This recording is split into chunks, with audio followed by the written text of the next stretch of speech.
news review. I'm a Muslim, so I'm gonna teach you how to make our Muslim.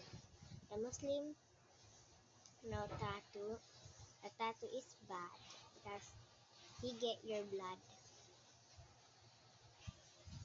Okay, when you get your blood, you cannot eat. A tattoo is so mark on her and my dad.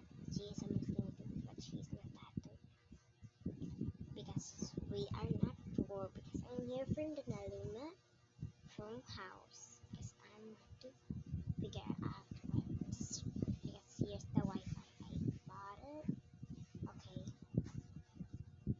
when I have a motor, they touch my motor. I said, don't touch my car, please. Don't touch my motor, please. Bye bye, guys. I love you all. I'm gonna subscribe you. Bye bye.